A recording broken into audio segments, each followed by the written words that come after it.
Midshipman? Yes, Commandrix. Form a detail and take this man to the sick bay. Tell the good doctor to wipe his memory clean, but to leave him fully sentient. Midshipman? Yes, sir. Guards, assemble. 3 guards hustle to the scientist and surround him. The scientist wriggles and shrieks ineffectually as the guards drag him towards the door. Scientist desperately. Commandrix, how can I forget to mention? We also discovered a massive fleet of battle rockets converging on the Tricon. Nonplussed. The hell do you say? Cheerfully. This is more like it. All hands to battle stations. Non-combatants to gel pods. Midshipmen! Commandrix! Didn't I order you to take that odious little man for a brain wipe? You heard the Commandrix? To it, men. The scientist wriggles and shrieks ineffectually as the guards drag him through the door. Cut. Huge pool occupied by the giant squid Zondor the Fertile. Zondor thrashes fitfully and makes squid-like gurgles. Blue light ripples through the tepid water in the royal pool. All squid dialogue in subtitles with gurgling sounds. Zondor, very emotionally for a squid. What wakes Zondor from his mystic slumber? I dream a great battle rocket has entered the star system of Zondor. My tentacles turn pink with fear and green with righteous rage. Zondor too belly flops into the pool and bows towards Zondor. Is this how you enter the presence of Zondor the Fertile? Forgive me, Father Muller, for splashing so clumsily into your royal pool.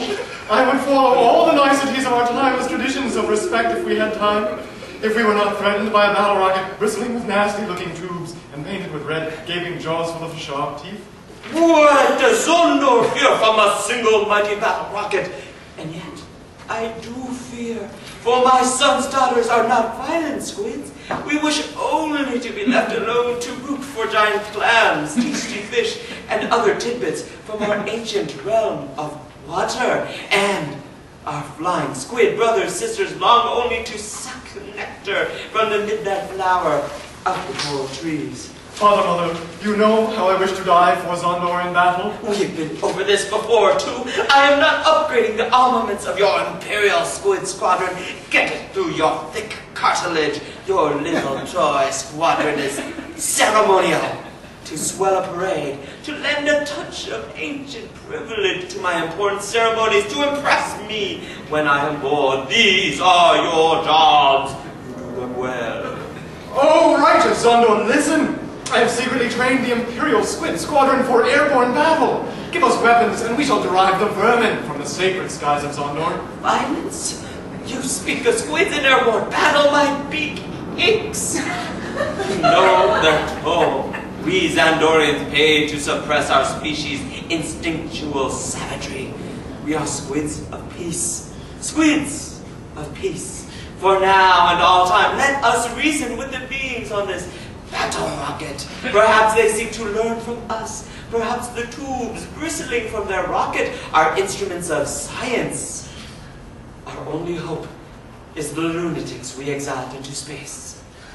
And if the invaders hurt a single Zondorian? Then you shall have all your pretty weapons, son-daughter. Your squadron will bring death to the sacred skies of Zondor. Death, I say. Zondor closes his eyes in fatigue. His tentacles undulate languidly in the tepid royal pool. I must have my weapons. I must fight and die for Zondor. The vermin must attack. They must attack. Cut. Okay. Bridge of Trigon. Cut. Cut. Bridge of Trigon. You had me convinced. Commandingly. Run out the plasmic cannons! Charge up the railguns! Unseal the nuclear warhead arsenal and arm the gluon torpedoes. Portentously. Perform initial awakening of the Q-bomb. This, gleefully, aside. This is all wonderfully glorious. Why do I feel so alive when I prepare to kill and die? Soon I will be victorious, or blown into a mindless, tranquil wisp of plasma. Anyway, aside. Forget the royal fornicating vacationers. The mighty battle rocket Trigon will smash whatever force these alien abominations send against us. Trigon will smash them, I say. Cut to Prince Galina's salon. Jail that bad woman to Matrix Drawn, or we shall never live to see our wedding day. There's a small problem with that, Haki. We don't even pretend to control Commander Strawn for 3 or 4 days before her monthlies. It's sucky that we stumbled into an alien ambush when Drawn is, you know. We die because of a single woman's lunar cycle? Yes. Oh, you said that in the nicest way, Haki. You dare to praise my diction when we face an armada of alien power? Damn you, Hawk. I'm only human.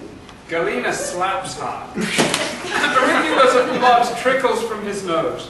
He stands still and silent. Ironically. Let's not talk of bad women. Let's talk about your precious jewels, your handmade shoes, your secret underthings. But no, let us not talk of bad women. Galina in tears. Oh, Hawky! I don't know what overcame me. I am not mad. I am very, very angry. Angry that all my royal power cannot restrain Commander Strawn from her suicidal attack and our certain doom. Cut! Yes. Okay. Tactical cuts. Okay. What? What? Margarita. Margaritas, I believe, are necessary.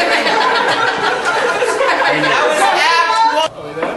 Action. 3, 2, 1. Wait. Where's Bert? With this one, we'll have our names in raised letters on the covers of books. They're going to be showing us inventions. Download them on 15 websites across Security for my daughter. Financial security. Okay. Dive in. Sorry. So you should have the rubber caps. Cut to Bridge of Trigon. Tron? Technical officer, report. Over 4,300 vessels in a ragged cloud swarm toward us, Commander. We know nothing of the power of their weaponry or the strength of their blast shields. What do you suggest, tactical officer? Sir, there are rather a lot of them. I hadn't noticed. Tactical officer looks confused and is about to speak. I agree with your assessment. Damn, I was itching for a ball, but I need overwhelming military superiority before I engage in a battle. This is the secret, tactical officer. The secret of military success is no secret at all. Attack only when you overpower those stinking aliens by at least 10 to 1, then you win. You get a promotion. But I just delayed the inevitable. Man 16, set a course to our next jump point. Take into account our shortage of yada-yada-im. Man 16 woozily awakens. All 16 speak as one. The 16 humans of Man 16 release themselves from their chairs and begin to move faster and faster in a swirling dance, like a futuristic square dance. They hum a single chord that rises higher and higher.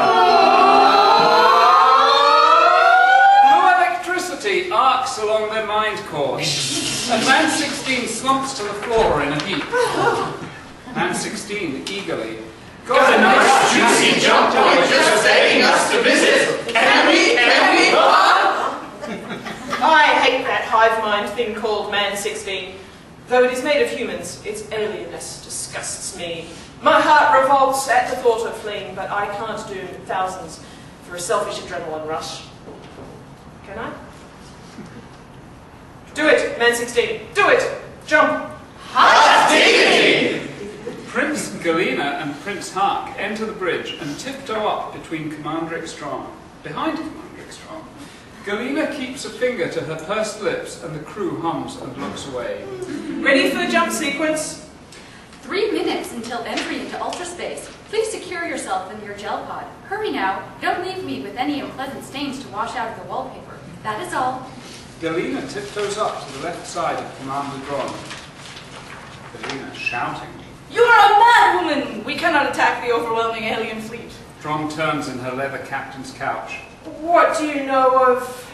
Hark zaps Dron on the back of the neck with a personal spin stick. Dron screams in ecstasy and faints. Hark looks around sheepishly at the bridge crew. You know the rules about quantum pistols on the bridge. Galina